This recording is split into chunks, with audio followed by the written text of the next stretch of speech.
তো আমাদের দাবি আমাদের জুলাই সমাজ দিতে হলে সংবিধানের মানা দিতে হলে আমাদের যে জুলাই ঘোষণাপত্র সেটাকে সংস্কার করতে হবে।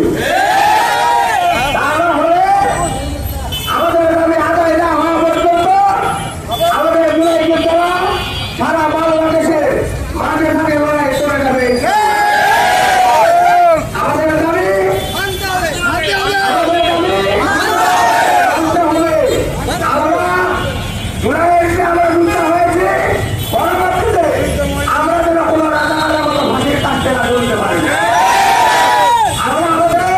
পরিবারকে নিয়ে সুখে শান্তিতে একটু থাকতে চাই।